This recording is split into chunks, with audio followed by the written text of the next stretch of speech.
오늘 11월 첫째 주일입니다. 다니엘 기도회를 시작하면 한 해가 다 지나가는구나 하는 생각이 들고요. 또 이 다니엘 기도회 통해서 은혜 받으면서 한 해를 마무리 지을 수 있어서 참 다니엘 기도회가 참 좋다 생각이 듭니다. 특히 11월은 감사의 계절입니다. 우리 교회는 셋째 주에 추수감사절을 보내죠. 추수감사절을 보내는 계절이 또 있기 때문에 이 11월은 감사의 달이라고 볼 수 있습니다. 한 해를 마무리 지으면서 그 마무리를 준비하면서 감사함으로 한 해를 마무리 지을 수 있는 그런 우리 모든 성도들이 되시기를 주님의 이름으로 축복합니다. 목사이면서 심리학자인 돈 베이커 박사가 쓴 감사요법이라는 책이 있습니다. 이 책에서 그는 감사가 환경을 변화시키지는 못하지만 사람의 태도를 변화시킨다라고 이야기했습니다. 즉 감사가 나쁜 환경과 악한 환경을 변화시키는 못하지만 사람이 감사하게 살게 되면 마음과 의식이 바뀌어져 가지고 삶의 태도가 변화되어지고 그래서 그 사람의 삶까지 변화된다고 하는 것입니다. 손발이 없는 사람이 여러분 감사한다고 그래가지고 손발이 생기는 거 아니에요. 그죠? 또 병이 있는 사람이 감사한다고 그래가지고 하루아침에 질병이 막 싹 없어지고 낫는 것은 아닙니다. 그러나 손발이 없어도 감사하게 되면 손발이 있는 사람보다 더 행복하게 살 수 있는 줄로 믿습니다. 질병이 있어도 또 더 감사하며 살 수 있게 되고 감사 속에서 여러분 그 질병도 고침받고 회복되는 귀한 역사가 있는 줄로 믿습니다. 돈 베이커 박사가 그런 삶을 살고 있는 사람이 많이 있는데 그 중에 한 사람을 성악가 안드레아 보첼리를 언급했습니다. 여러분 보첼리 그러면 다 알죠? 그죠? 너무나 유명한 세계적인 성악가 아닙니까? 이 보첼리는 10살 때 공에 맞아가지고 시력을 잃게 되었답니다. 얼마나 기가 막힌 상황입니까? 그러나 그는 그 상황을 극복했습니다. 자신이 맞이한 그 기가 막힌 상황을 극복하는 과정에 대해서 보첼리는 이렇게 말을 했습니다. 시력을 잃게 된 것에 대해 슬퍼할 시간은 내게 일주일이면 충분했다. 나는 일주일 후 내가 이제 볼 수 없다는 상황을 인정하고 받아들였다.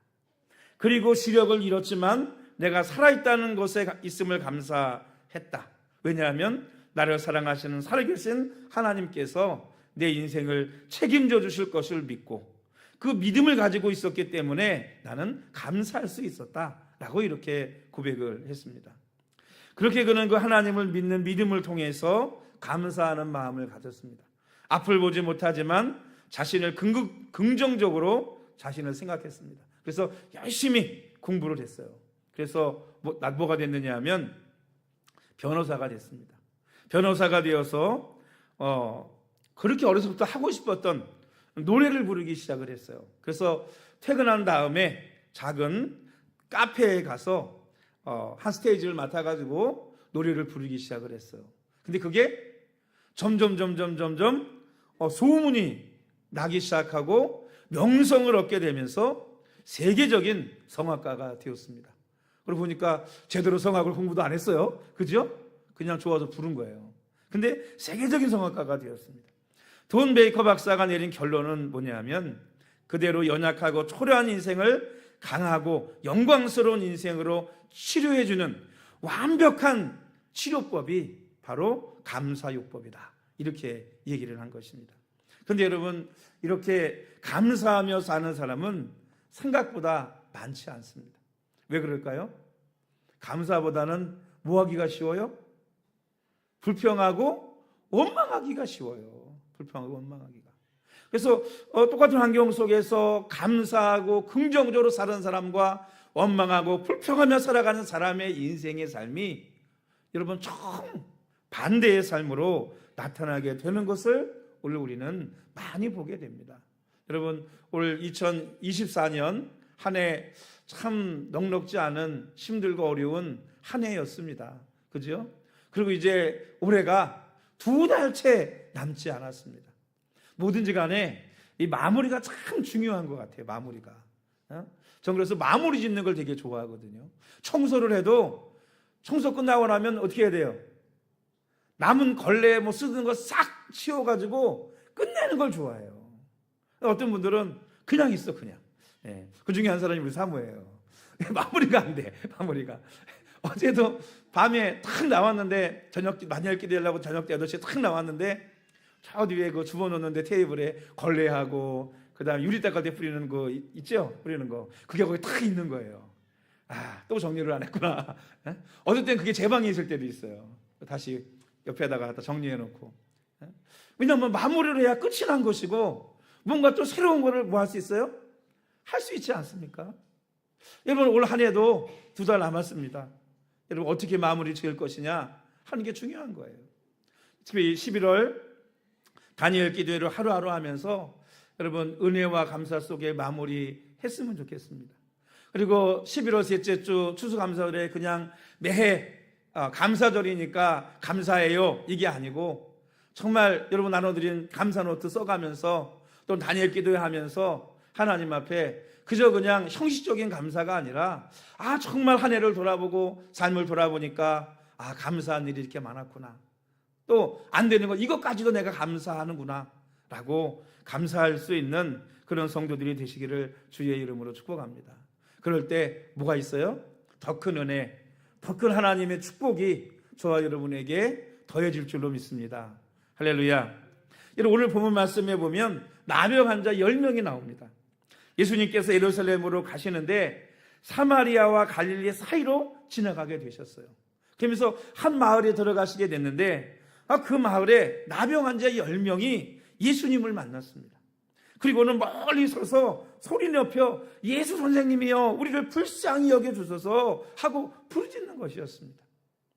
왜냐하면 여러분 이 누가복음 10장 이전에 보면 예수님께서 많은 기적을 행하셨어요. 많은 병자들을 고치셨습니다. 여러분 이스라엘이 큰 땅이 아니거든요. 요즘 전쟁 맨날 나오니까 여러분 아시잖아요. 그 가나안 땅, 그 땅이 뭐 얼마 안 커요. 금방 소문이 아마 이스라엘 온 땅에 퍼졌을 거예요. 나사렛 출신 예수라고 하는 사람이 선지자인데 병자들 고치더라, 능력이 나타나더라, 그리고 생전 듣지 못했던 말씀을 전해주시더라, 막 소문이 났어요.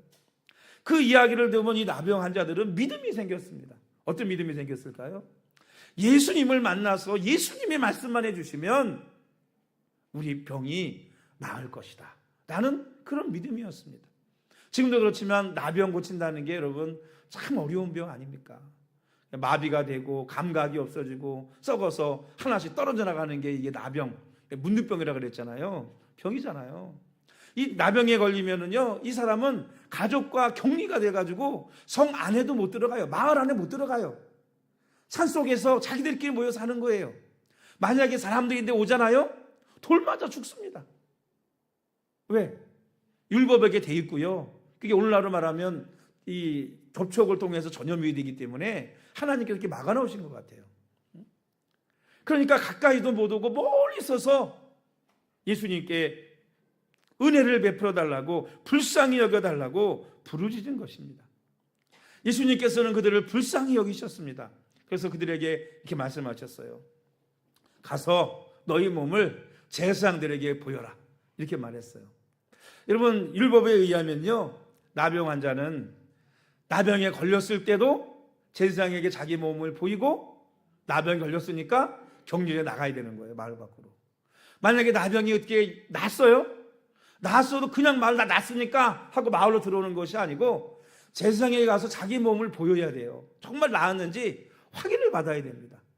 그리고 하나님 앞에 제사를 드리고 예물을 드리고, 그리고 나서 자기 가족에게로, 자기 마을에게로 돌아갈 수가 있었어요. 근데 예수님께서 이 나병 환자들에게 너희 몸이 나았다 라고 말씀하신 것이 아니고 제사장에 가서 보이라는 거예요. 왜 이렇게 말씀하셨을까요? 하나님께서 이 나병 환자들의 믿음을 보신 것입니다. 믿음. 정말 나병을 나을 만한, 병이 나을 만한 믿음이 있느냐 없느냐, 그걸 보신 거예요. 왜냐하면 여러분 제사장을 만나려면 어떻게 가야 돼요? 마을로 들어가서 제사장을 찾아가야 되잖아요. 근데 만약에 병도 하나도 안 났는데 가면 잘못하면은 어떻게 될 수 있어요? 아까 얘기했잖아요. 돌 맞아 죽을 수도 있어요. 그러니까 믿음이 없이는, 나는 확신이 없이는 이 마을로 들어갈 수가 없는 것입니다. 그런데 여러분, 이 10명의 나병 환자들은 서로의 믿음을 의지해서 함께 제사장에게로 갑니다. 그래서 여러분, 저는 그렇게 생각해요. 만약에 나병 환자가 10명이 아니고 한두 사람밖에 안 되었으면 아마 가지 못했을 거예요. 그렇잖아요? 그런데 10명이다 보니까 이 사람이 믿음이 약해지고 걱정이고 두려움이 오면 걱정하지 마, 예수님이 말씀하셨으니까 가면 나을 거야. 이 사람이 또 좀 마음이 흔들리면 걱정하지 마, 우리 같이 가자, 죽으면 죽으리라, 틀림없이 나을 거야 하고 잡아주면서 함께 가는 거예요. 그래서 여러분, 신앙생활에는 이 믿음의 동력자가 여러분 필요한 것 같아요. 믿음의 동력자, 함께 믿음의 말을 해줄 수 있는 사람과 동행하는 것이 여러분 은혜이고 축복인 줄로 믿습니다. 할렐루야. 믿음이고 축복이에요. 어제 다니엘 기도회 강사님이 그런 말씀 하시더라고요. 내 주위에서 내가 친하게 지내는 사람 10사람을 모으면 그 10사람의 평균이 나라는 거예요. 이게 무슨 얘기인지 아세요? 다 끼리끼리 모인다. 끼리끼리. 운동 좋아하는 애들은 운동 좋아하는 애들끼리 모여요. 뒤에서 노는 애들은 학교에서도 노는 애들끼리 모여. 그죠? 공부 잘하는 애들은 누구랑 모여요? 잘하는 애들끼리 모입니다. 여러분, 하나님 앞에 감사하는 살아가는 사람들, 믿음 있는 사람들은요, 믿음 있는 사람들과 모여야 되는 거예요. 믿음 없고 맨날 원망불평하는 사람과 함께 있잖아요. 이게 전염병처럼요, 나도 뭐 하게 되느냐, 나도 모르게 원망불평하게 되는 거예요. 그래서 여러분, 사람이 누구를 사귀고 누구랑 가까이 지내고 누구와 함께 살고 누구와 함께 다니고 누구와 함께 교제하느냐 하는 것이 정말 여러분 우리의 인생의 가장 어떻게 보면 중요한 문제 중에 하나라고 생각합니다. 내가 어떤 존재냐? 내 주위에 10사람을 보세요. 그 사람의 평균이 나다. 생각하시면 되는 거예요. 나다. 사랑하는 성도 여러분, 믿음의 사람들, 믿음의 동력자와 함께 어울리고 함께 믿음의 말을 하고 믿음의 말을 들으면서 여러분 주님 만날 때까지 함께 걸어갈 수 있는 우리 세계교회 모든 믿음의 동력자들이 되시기를 주님의 이름으로 축원합니다. 여러분, 사람은 입술에 열매를 먹고 산다고 하잖아요. 내가 말한 거 내가 따먹고 사는 거예요. 여러분, 감사하고 하는 사람은요, 그 감사 열매를 따먹고 살고요, 늘 원망불평하는 사람은 원망불평을 먹고 사는 거예요. 그러니까 여러분, 씨앗이, 이 말이라는 게 뭐예요? 씨 아닙니까? 씨. 어제 그러잖아요. 수박을 먹고 나서 텃밭에다가 퇴퇴퇴퇴 20개를 씨를 뿌렸대요. 그냥. 그랬더니 그 중에서 20개를 뱉어놓은 그 수박씨 중에서 1개가 싹이 나가지고 수박이 1개가 열렸대요. 무슨 얘기인지 아세요? 여러분, 우리가 내뱉는 이 말이 씨가 되어가지고 나중에는 열매로 나에게 돌아온다는 거예요. 그러면 여러분, 우리 어떤 말 해야 되겠습니까? 매일 원망, 불평하고 욕하고 맨날 이런 거 하며 살아야 되겠어요? 그럼 어떻게 살까요? 열매가 뭐가 열릴까요? 매일 그런 열매만 맺는 거예요. 그런 열매. 왜 나만 이러지? 당신이 이렇게 심으니까 이렇게 열리는 거예요. 무슨 얘기인지 아세요? 왜 반대로 감사와 축복의 말들을 막 심잖아요? 그러면 뭐가 올까요? 그 씨가 심어져 자라서 나한테 감사와 축복들이 돌아오는 거예요. 여러분, 그래서 우리 이제 역전되리라는 찬양이 있잖아요. 찬양에 보면 그런 가사가 있지 않습니까? 마귀가 뭘 노리고 있다? 우리의 입술을 노리고 있대요. 입술에 뭘 노리겠어요? 내가 무슨 말을 하는지, 내가 믿음의 말을 하는지, 불신의 말하고 원망하는 말 하는지, 사탄이 그 입술을 지켜본다는 것입니다.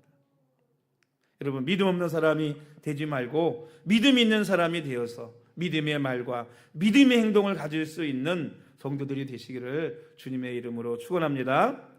10명의 나병 환자들은 제사장에 도착하기도 전에 뭘 알았느냐? 자신의 병이 나은 줄 알았어요. 깨끗해진 줄 알았습니다. 아마 성경에 나와 있지는 않지만 10명의 나병 환자들은 아마도 제사장에 가서 자신의 몸을 보이고 하나님께 비둘기 제물로 하나님 앞에 드린 후에 바로 그렇게 그리워하던 가족의 품으로 돌아갔을 것입니다. 그런데 그 중에 한 사람, 이방 사람이었던 사마리아인이 있었는데, 이 사마리아인은 자신이 몸이 나은 것을 알고 하나님께 영광을 돌리고, 그리고 예수님께 다시 돌아와서 예수님 발 아래 엎드려서 자신의 병을 고쳐주신 예수님께 감사했다는 것입니다. 예수님께서는 하나님께 영광을 돌리고 예수님께 돌아와 감사하는 사마리아인에게 이렇게 말씀하셨어요. 우리 17절 말씀을 한번 읽어보겠습니다. 17절 시작. 예수께서 대답하여 이르시되 10사람이 다 깨끗함을 받지 아니하였느냐? 그 9은 어디 있느냐? 오늘 제목이에요. 그 9은 어디 있느냐? 10사람이 다 깨끗함을 받지 않았느냐?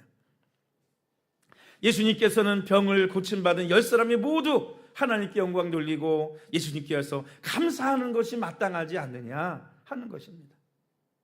오늘날도요, 예수님을 이 9명의 나병 환자들처럼 그저 예수님을 이용만 하려는 사람들이 너무나 많이 있습니다. 병을 고치기 위해서, 때로는 복을 받기 위해서, 때로는 문제 해결을 위해서, 여러 가지 등등 문제를 위해서, 그 문제를 해결받기 위해서는 하나님 앞에 와서 부르짖고 매달리고 서원하고 피도하고 금식하고 합니다.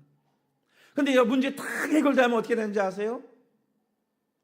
사람이 화장실 갈 때 틀리고 나올 때 틀리다고, 문제 해결 받아야 될 급할 때는 하나님 앞에 문제만 해결해 주면 주님을 위해서 일생을 산 것처럼 정말 신앙생활 잘할 것처럼 얘기했는데, 해결되고 나면 어떠느냐? 다 떠나요.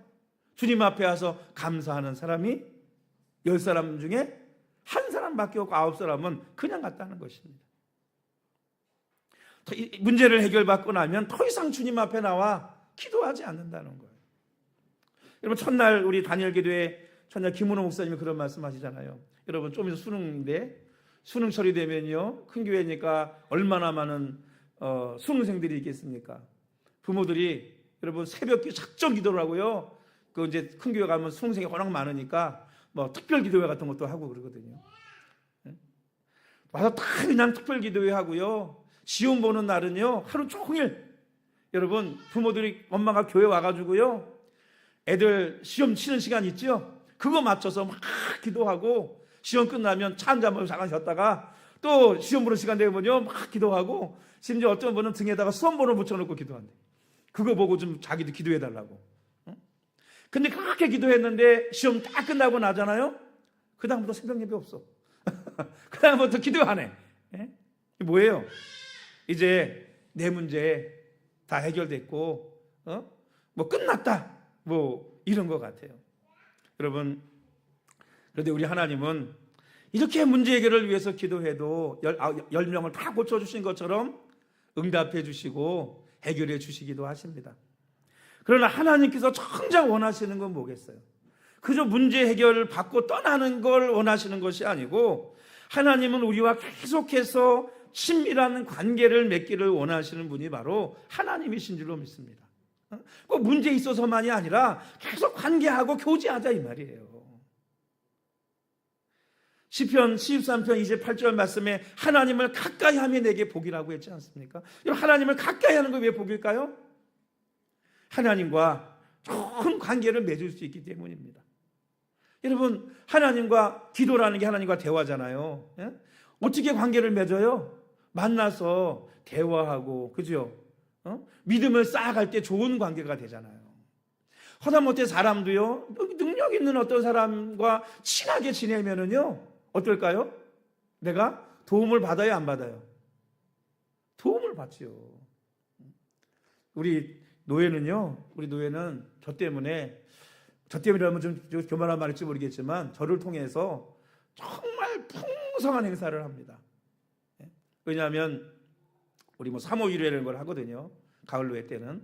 그래가지고 1박 2일 이렇게 자면서 뭐 저 찬양 가수도 와서, 찬양 목사님도 오셔서 집회도 하고, 또는 뭐 부흥회원에서 와서 집회를 할 때도 있고, 그러면서 사모님들 고생하니까 위로해 준다고 선물을 막 줘요.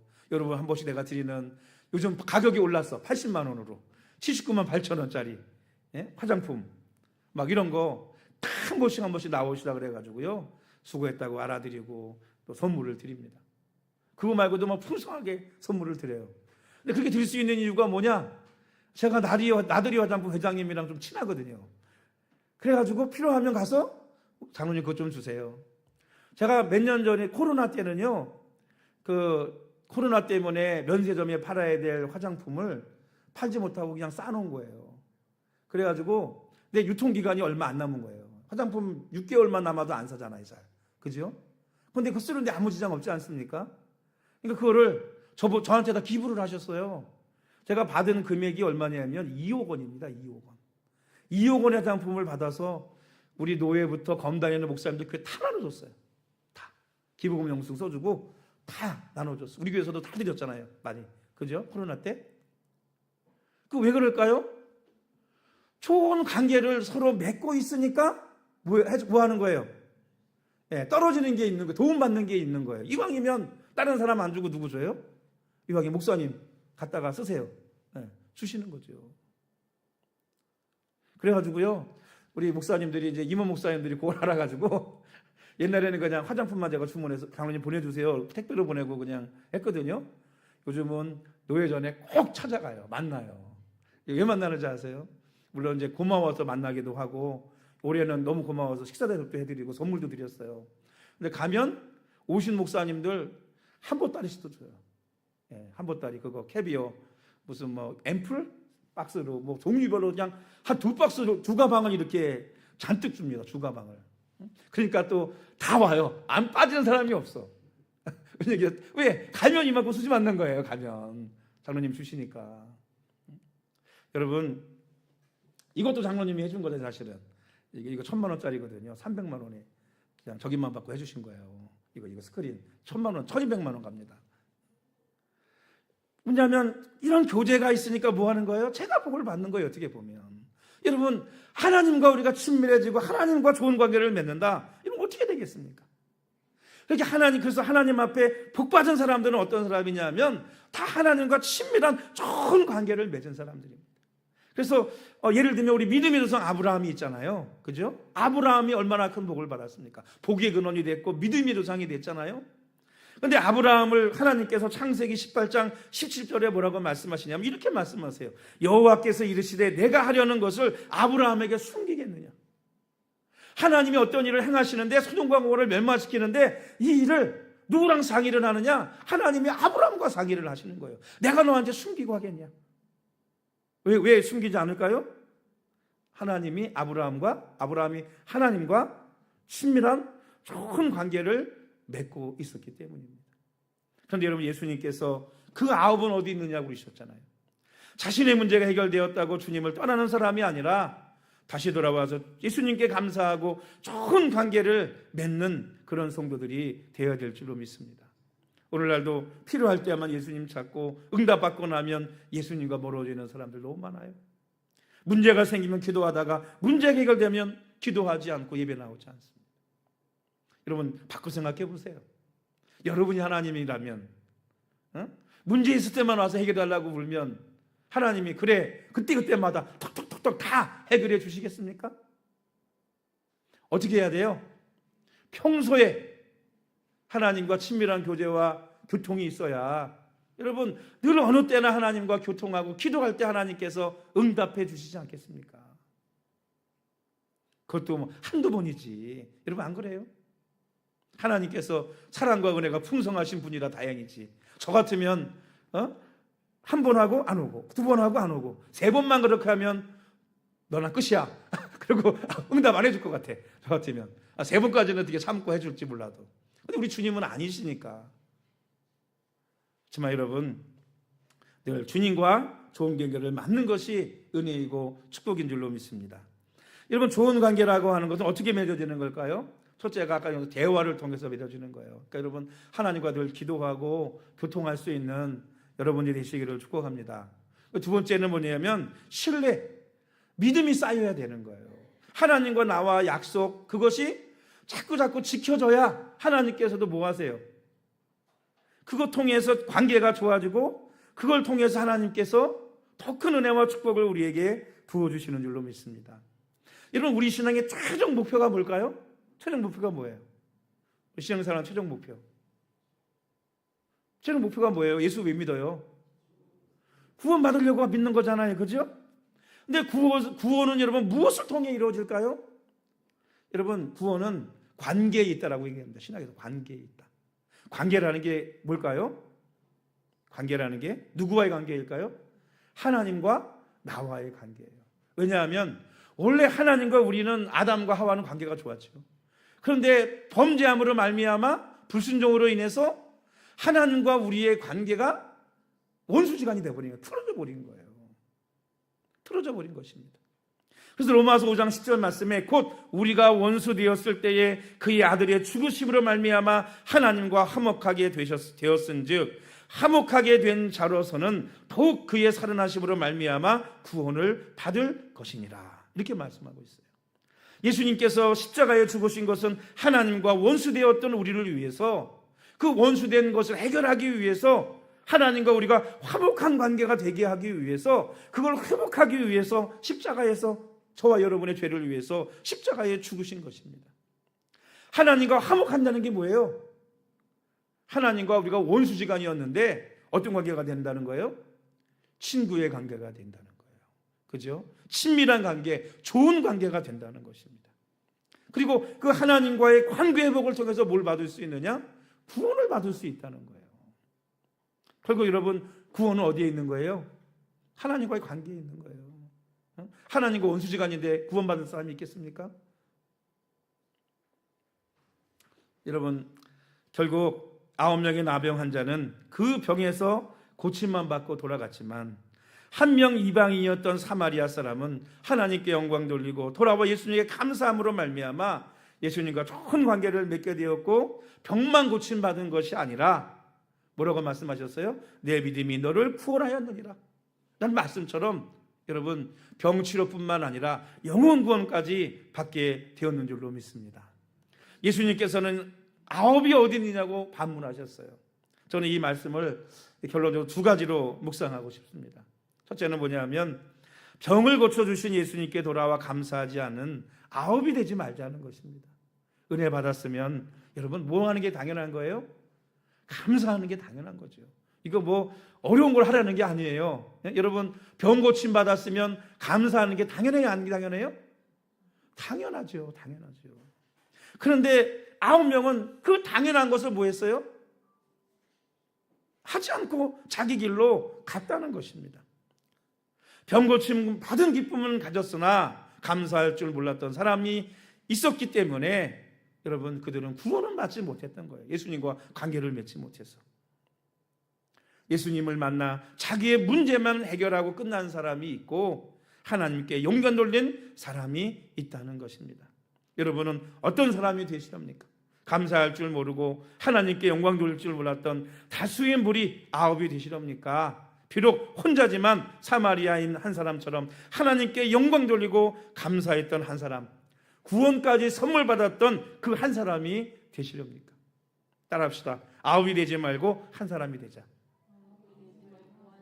할렐루야. 9이 되지 말고 한 사람이 되자고요. 감사해야지요. 하나님과 바른 관계를 맺어야지요.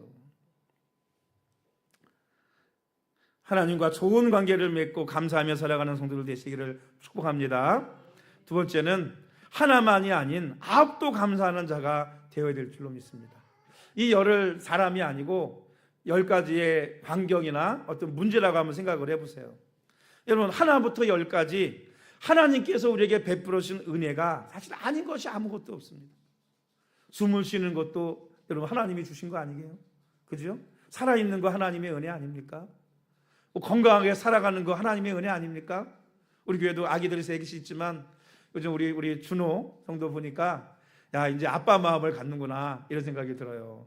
교회 와서 축복 기도도 받겠다고 애기 해달라고 그러고 여러분 이 부모의 마음이라는 게 이 뭐냐면 틀린 거예요. 틀린 거예요. 여러분 아기를 처음 가졌을 때는요 어떤 부모 그랬다더라고요. 가졌을 때는 우리 아이가 세계 천재가 되게 해달라고 미스코리아 같은 미인이 되게 해달라고 또는 누구처럼 뭐 멋있는 얼굴의 외모를 갖게 해달라고 막 기도를 했대요. 근데 천장 출산이 다가오니까 어떤 기도로 바뀌었는지 아세요? 미스코리아 아니어도 돼. 아랑도롱 아니어도 돼. 세계적인 천재가 아니어도 돼. 어떻게만 태어나다고? 건강하게만 태어나다고. 결론은 그건 거예요. 그거. 저도 우리 애양이 처음 갖고 날 때요, 하필 그때 뭐 했느냐 하면 이 아이들 출산하는 거 이런 게 다큐로 나왔어요. 그래가지고 우리는 이렇게 누워서 낳는데 앉아서 아기를 낳는 데도 있고 수중분만을 하는 것들도 있고 그런 게 나오더라고요. 그리고 뭐냐면 아이들이 태어나면서 이렇게 장애를 갖고 태어나는 애들에 대해서 나오는 걸 봤어요. 그걸 보고 제가 뭐 기도했는지 아세요? 하나님, 제발 손가락 10개, 발가락 10개, 얼굴, 눈, 코 이상 없이 건강하게 태어나게 해주세요. 이 양이 딱 태어나가지고 제일 먼저 본 게 얼굴 딱 보고 발가락 10개가 맞나? 손가락이 10개가 맞나? 있을 게 다 제 위치에 있는가?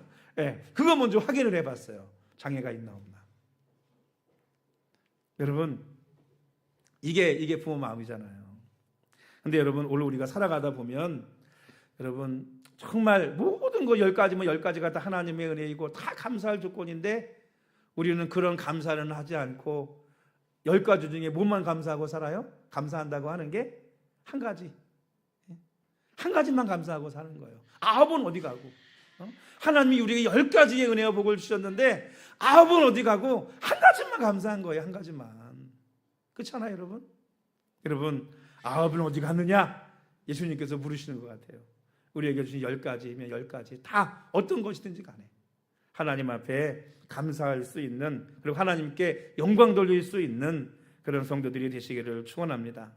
이제 추수감사절이 2주 후 다가오고 있습니다. 매년 맞이하는 형식적인 감사절이 아니라 정말 나의 삶을 돌아보고 하나님께 10가지 모두를 감사할 수 있는 성도들, 그리고 하나님 앞에 돌아와서 감사를 표현하고 또 그 주님과 친밀한 교제와 교통을 이루며 살아갈 수 있는 그런 우리 모든 성도들이 되시기를 주님의 이름으로 축복합니다. 우리 기도하십니다.